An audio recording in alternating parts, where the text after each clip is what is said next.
ये कहना कि बिहारी को भगाओ झारखंड से, ये भारत देश जो है वो सारे भारतीयों का है। थोड़ा-सा पत्रकारिता जगत में आते हैं। बिहार का एक लड़का मनीष कश्यप को लेकर के भी आप लोगों की आवाज़ उठनी चाहिए। शादीशुदा जीवन कैसा चल रहा है, गाय इसके जो है बारे में हमारे क्या दस वो बहुत ही प्रिय है और गाय के सानिध्य में रहना भी बहुत भोजपुरी अच्छा में जहाँ तक गाने की बात करें तो वो वैरायटी जो है वो वल्गर पूरी तरह से उच्च लेवल पर पराकाष्ठा को पार कर चुका है। तो इस विषय पे चुनाव लड़ेंगी आप सांसद की, विधायक की अपने क्षेत्र से?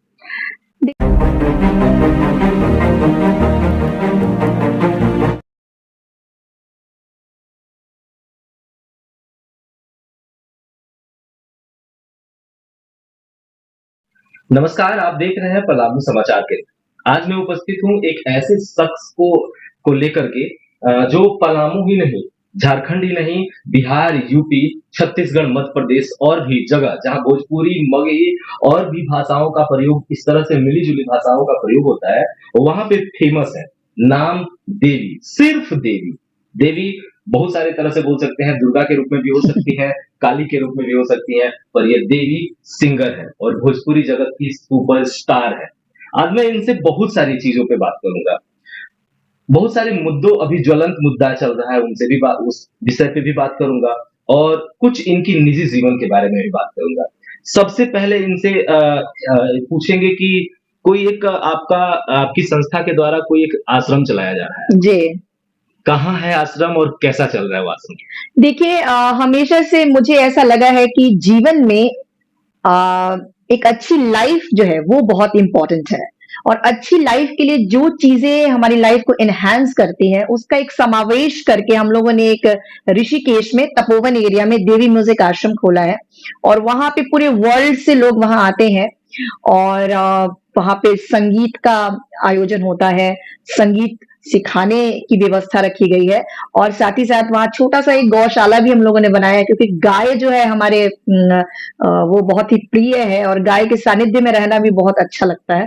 तो छोटा-सा गौशाला भी है और वहाँ पे मेडिटेशन भी होता है और जो चीज़ें लाइफ के लिए अच्छी हैं, उसका एक समावेश है। पूरे वर्ल्ड से लोग आते हैं और वहाँ एक साथ रहते हैं, हम लोग एक साथ खाना खाते हैं, एक साथ संगीत सीखते हैं, एक साथ नृत्य का आयोजन होता है। तो मुझे लगता है ये सारी चीज़ें लाइफ को तो अच्छा फ़ील होता है। अगर आप संगीत के माहौल में रहते हैं, तो कहीं न कहीं आपके मतलब आपको अच्छा फ़ील होता है। भोजपुरी की बात करें तो भोजपुरी में आप जब से हैं और अब तक का सफर में आसमान और जमीन का अंतर। भरत शर्मा और पवन सिंह और धीरे-धीरे खेसारी लाल यादव आए, फिर नए-नए कलाकार उभरते जा रहे हैं। तो क्या कुछ नया देखने को मिल रहा है या पुरानी चीज़ को लोग ढो रहे हैं? और बहुत सारी चीज़ अजीब-अजीब भी देखने को मिल रही थी। इस विषय पे क्या बोलेंगे आप? देखिए, अभी तो जो मार्केट है वो भी काफ़ी ज़्यादा चेंज हो गया क्योंकि टेक्नोलॉजी चेंज हो गई। जब हम लोग ने स्टार्ट किया था 2003 में मेरा पहला एल्बम आया था, तो उस टाइम सोशल मीडिया नहीं था। आज कलाकारों को ये प्लस पॉइंट है कि आज आप अपने रूम में भी गाते हैं, आपके गाने वायरल हो जाते हैं क्योंकि सोशल मीडिया है। लेकिन पहले जब हम लोगों को गाने मतलब लोगों के बीच आने के लिए कंपनी में जाके स्ट्रगल करना पड़ता था। उस टाइम में सिंगल एक आध 2 कंपनी हुआ हाँ, करती थी। कंपनी होती थी और अगर कंपनी ने आपको रिलीज नहीं किया, तो आप मास तक मतलब पब्लिक तक नहीं पहुंच पाइएगा। आप स्टेज पे गा सकते हैं 10-20 हजार लोगों के बीच में, लेकिन अगर आप चाहते हैं कि लाखों करोड़ लोग आपको जाने, तो उसके लिए एल्बम का सहारा लेना पड़ता था। तो वो दौर थोड़ा सा कठिन होता था कि जब तक आपको कैसेट कंपनी नहीं चांस देगी, आप नहीं आ सकते थे। लेकिन आज तो बहुत ईजी है।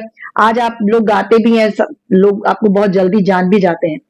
तो वो थोड़ा-सा अलग था दौर और और गाने में भी आजकल जो गाने लोगों को फ्रीडम मिल गया है, अब देखते हैं कि कई बार ऐसी चीज़ें जो है बहुत आपत्तिजनक चीज़ें भी लोग भोजपुरी में जहाँ तक गाने की बात करें तो वो वैरायटी जो है वो वल्गर पूरी तरह से उच्च लेवल पर पराकाष्ठा को पार कर चुका है। तो इस विषय पे क्या कहेंगी कि क्या भोजपुरी जगत को या भोजपुरी सिनेमा जो क्रिएट कर रहे हैं, मेकर है, सुपरस्टार है, स्टार है, जो भी है, तो उनको क्या ये कंट्रोल करना चाहिए, इसको कुछ करना चाहिए या नहीं? डेफिनिटली करना चाहिए और मेरा यही मानना है कि जो वल्गैरिटी है या जो चीज़ें अच्छी नहीं है, वो ज़्यादा दिन तक कायम नहीं रहती है और वो लोगों के दिल में भी जगह नहीं बनाती है।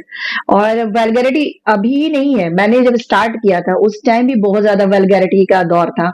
लेकिन मैंने हमेशा से ये डिसाइड किया कि मैं वही गाऊँगी, जो लोगों को अच्छा मैसेज दे और एक एक अच्छी छवि मेरी बने। तो डेफ़िनेटली लोगों ने मेरे अच्छे गीतों को पसंद किया और आज 20 साल से मैं गा रही हूँ। आज भी मेरे स्टेज शो लगातार देश-विदेश हर जगह होते रहते हैं उसके लिए किन-किन देशों में हो चुके हैं आपके स्टेज शो? मैंने काफ़ी सारे कंट्रीज़ कवर किए हैं। यूरोप की बात करें तो मैं जर्मनी, हंगरी, डेनमार्क, ग्रीस गई हूँ। उसके अलावा मैं मॉरिशस में मैंने प्रोग्राम किया है।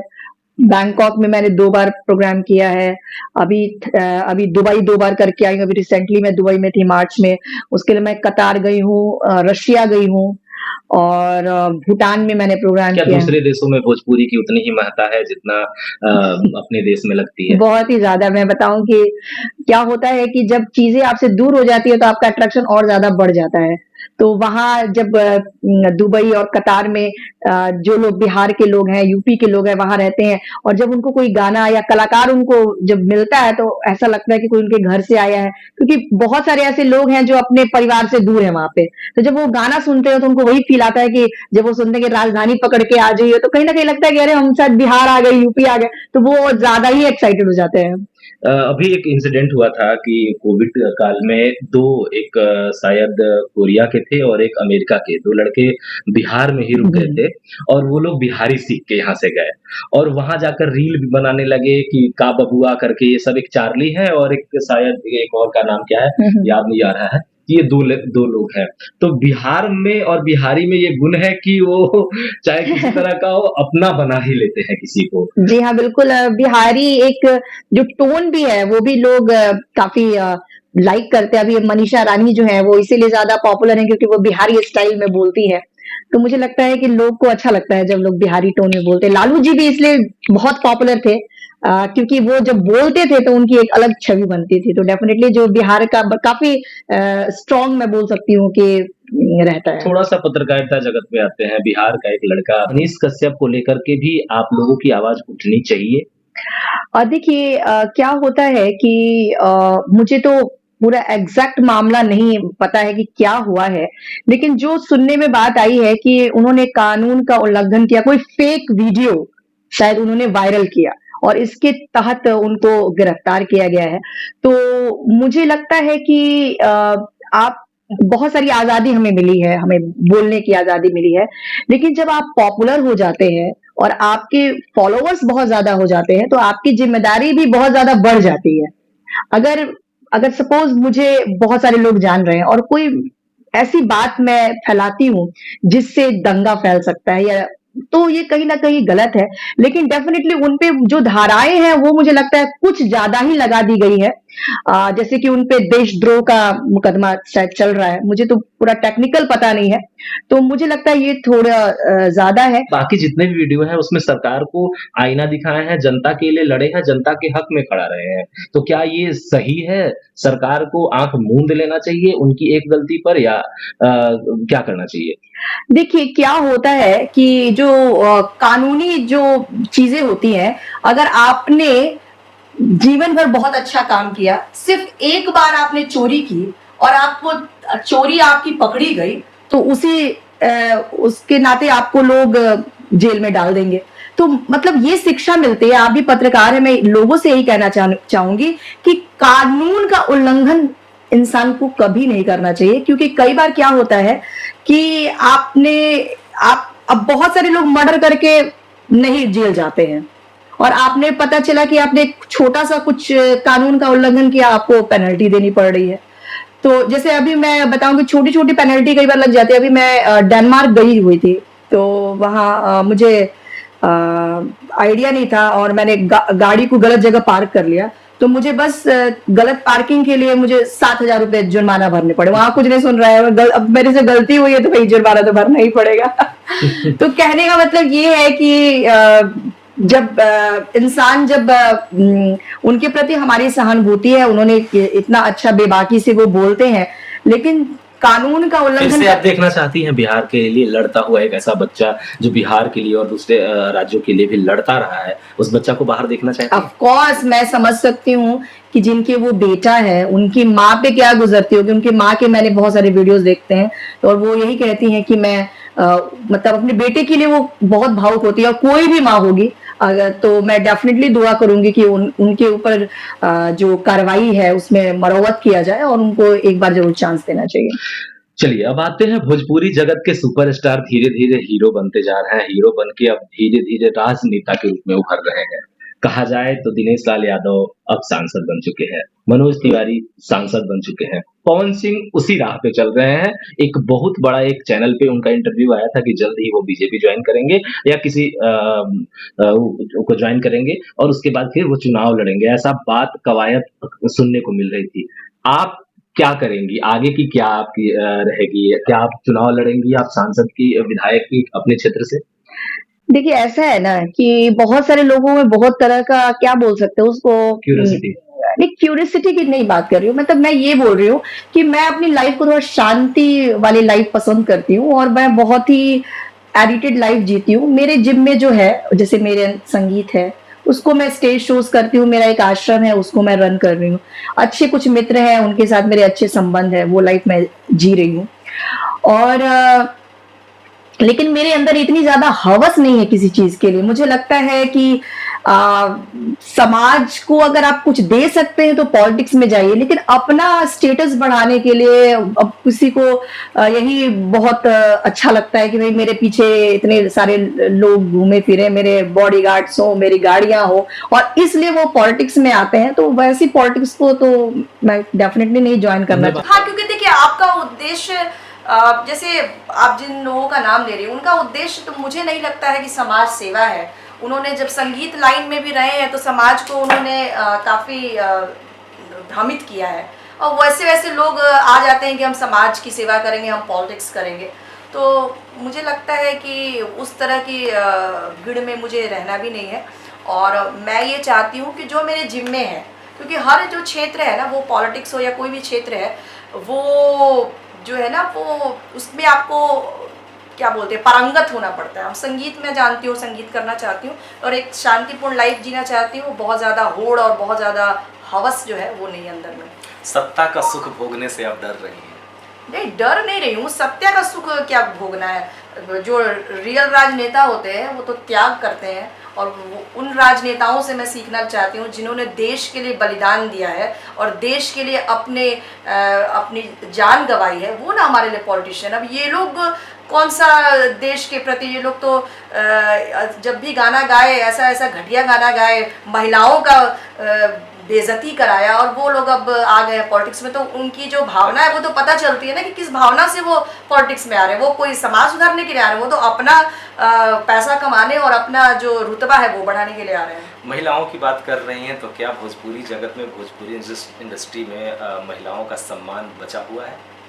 मैं कहूँगी कि आज के जो सिंगर्स हैं उन्होंने तो महिलाओं की मतलब जितनी बेइज्जती हो सकती है वो की है और ये बिहार के लिए बहुत ही दुर्भाग्यपूर्ण बात है। आज हमारे जो स्टेट के बाहर के लोग देखते होंगे वो क्या सोचते होंगे कि क्या बिहार के जो सिंगर्स हैं उन्होंने पूरे बिहार की बदनामी करा दी है कि इतने ज़्यादा वो लोग मतलब महिलाओं को इतना नीचा दिखाते हैं। तो I think it's very bad.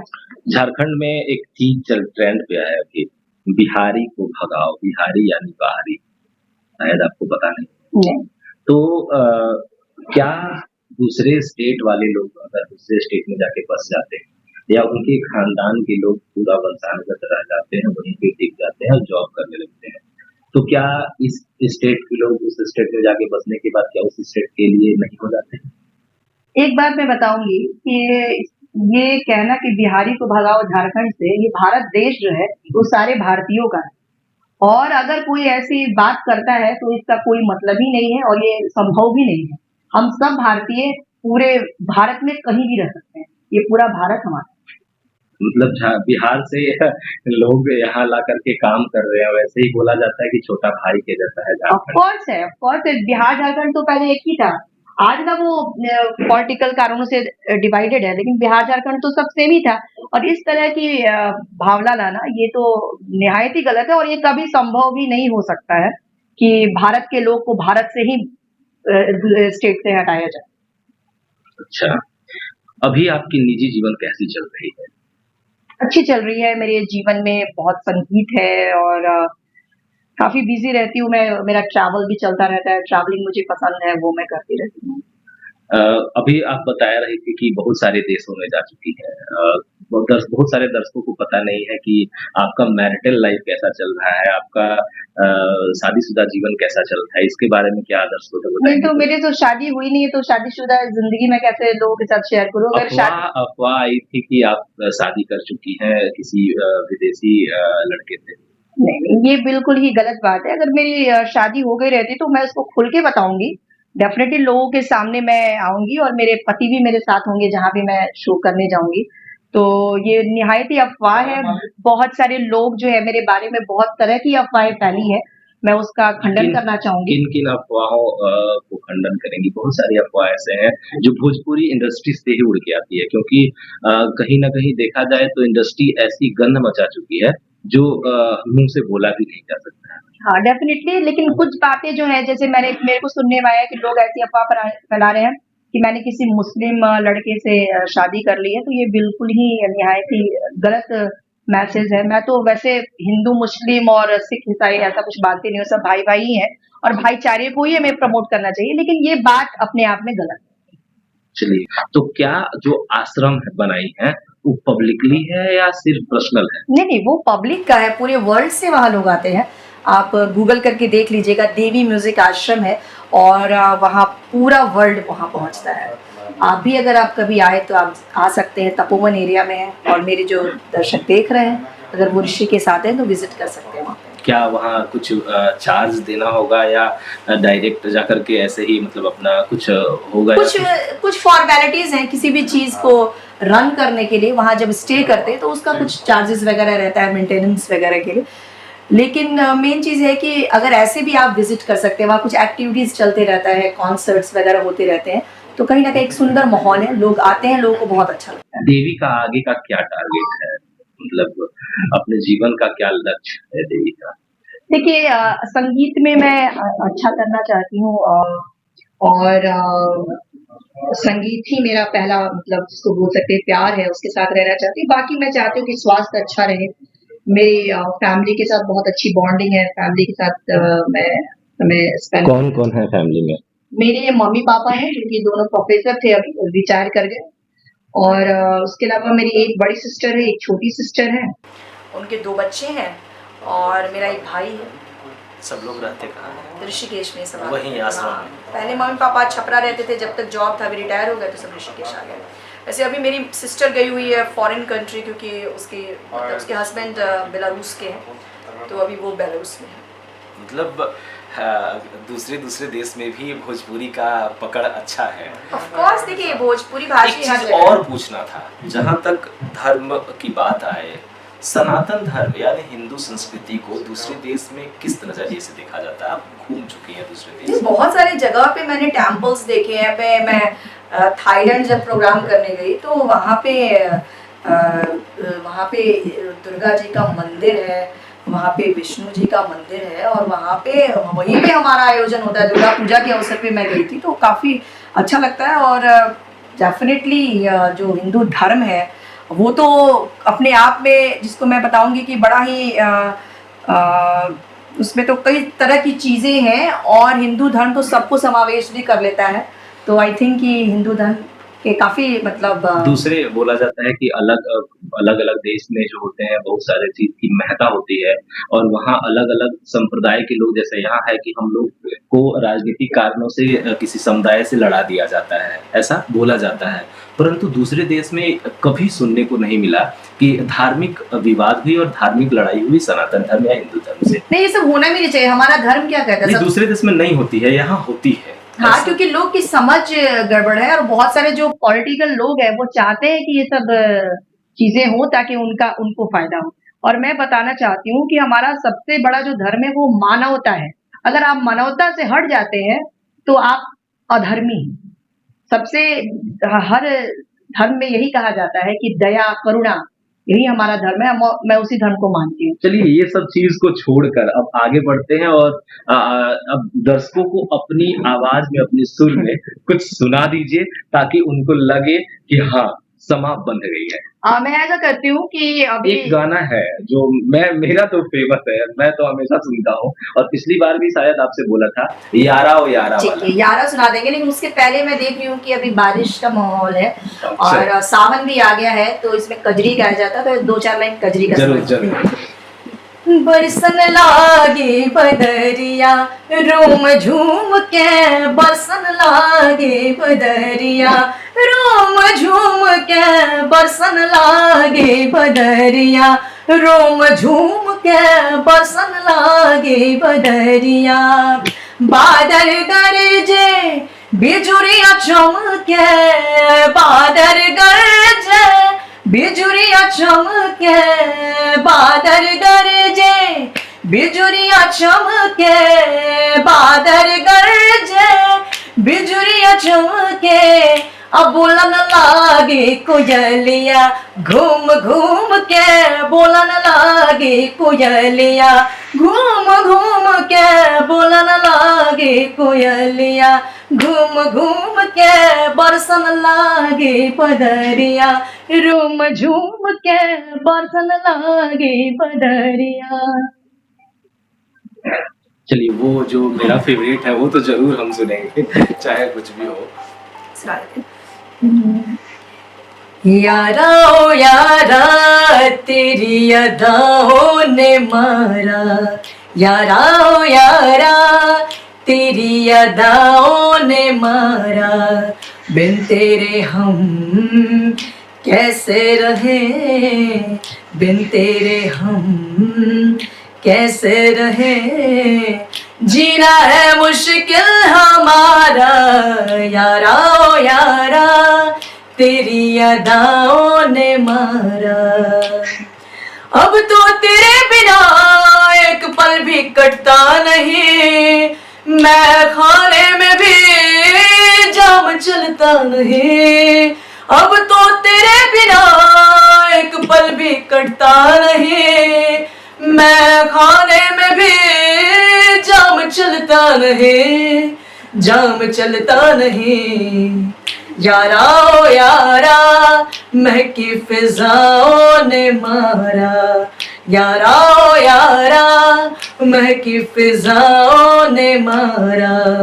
बिन तेरे हम कैसे रहे, बिन तेरे हम कैसे रहे।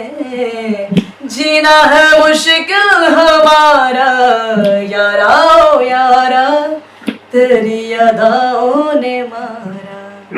चलिए आप हमारे लिए मराठा आप देख रहे थे पलामू समाचार, इसके बारे में दीपक तिवारी, पलामू समाचार।